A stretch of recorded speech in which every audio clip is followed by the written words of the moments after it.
ওমরে ফারুক, ওনার কাছে আবু লুলু আল মাজুসি এক অগ্নি উপাসক এসে বিচার দিল, ইয়া ওমর আল ফারুক, আমার মনিবের নাম হচ্ছে মুগীরা ইবনে শুবা, সে প্রতিদিন 4 দিরহাম করে আমার কাছে চার্জ করে। এত টাকা চার্জ করে কেন? উনি জিজ্ঞেস করলেন, তুমি কি কাম পারো? আমি খঞ্জর বানাইতে পারি। খঞ্জর চিনেন? ছোট্ট ছুরি আরবরা পকেটে রাখে। ওমানের সুলতান কাবুসের ছবি দেখবেন, এখানে একটা খঞ্জর আছে। আমি খঞ্জর বানাইতে পারি। খঞ্জর বানাতে পারো?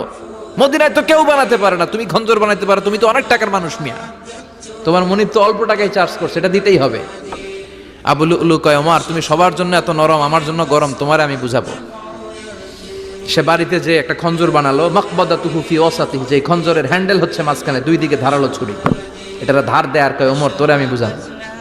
প্রতিদিন ধার দেয়। সাইয়েদনা ওমরে ফারুক মসজিদে নববীর ইমাম, ওয়া কানু ইউসাল্লুনা বিগালাস, তখন ওনারা অন্ধকারে নামাজ পড়তেন আউয়াল ওয়াক্তে। আমরা তো দেরি করে পড়ি, সুন্নাহ অনুযায়ী আগে আগে পড়া ভালো। আপনি মসজিদুল হারামে গেলে দেখবেন যে কত আগে ফজর পড়ে, ফজরের 1-1.5 ঘন্টা পরে সূর্য ওঠে, ঠিক কিনা? তো সে একবার ছদ্মবেশে ফজরের সময় প্রথম কাতারে যে হাজির, আসলে কিন্তু মাজুসি, সূর্যের পূজা করে। খঞ্জরটা নিয়ে এসে দাঁড়ালেন। ওমরে ফারুক ফজরের সময় ঢুকলেন, বললেন আকিমিস সালাহ, একামত দাও। একামত দেয়া হলো। ওমরে ফারুক আল্লাহু আকবার বলে অন্ধকারে ফজরের সালাত শুরু করলেন।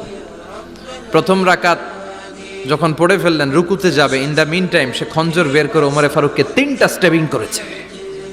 একটা নাভিতে মারার সাথে সাথে নাভিটা কেটে গেল, আর একটা এই পাশে পাজরে, আর একটা পেটের মাঝখানে, পেটও কেটে গেল। ওমরে ফারুক বললেন, কাতালানি আল কালব, এক কুকুর আমারে মেরে ফেলেছে। ওমরে ফারুককে পিছনে নিয়ে যাওয়া হলো। আব্দুর রহমান ইবনে আউফকে টেনে ইমামতির জায়গায় নেওয়া হলো। আর সে কাতারের মাঝখান দিয়ে খঞ্জর ঘুরাতে ঘুরাতে আগাতে লাগলো। ওর খঞ্জরের আঘাতে 7 থেকে 8 জন সাহাবী স্পট ডেথ, জায়গায় শেষ। ওমরে ফারুক বেহুশ। ওমরে ফারুক, ওনার মুখে দুধ দেয়, দুধ ওই নাভি দিয়ে বের হয়ে যায়। নাভিজ দেয়, নাভিজ পেট দিয়ে বের হয়ে যায়। রাষ্ট্রীয় চিকিৎসকরা বুঝতে পারলো উনি আর বাঁচবে না, বেহুশ। সবাই দাঁড়িয়ে আছে। কি হয় আমাদের আমিরুল মুমিনিনের? 10টি বছর তিনি অর্ধ পৃথিবীর শাসন করেছেন। উনার ভয়ে বাঘে মহিষে এক ঘাটে পানি খেত। হুশ ফেরার পরে ওমরে ফারুক বলে, না আমারে মারছে কে? আমার কি অবস্থা, বাঁচবো কিনা? আমার ছেলে আব্দুল্লাহ কোথায়? আব্দুর রহমান কোথায়? আমার বিবিরা কোথায়? কত সম্পদ আমার আছে, কোথায় গেলে ভালো চিকিৎসা পাওয়া যাবে? কিচ্ছু সে বলে না।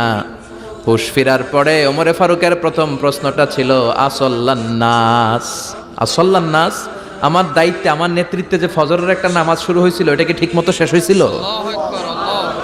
আসল্লান নাস, মানুষের নামাজটা পড়ছিল, 1 রাকাতের দায়িত্ব পালন করতে পেরেছে, এরপর হুশ নাই।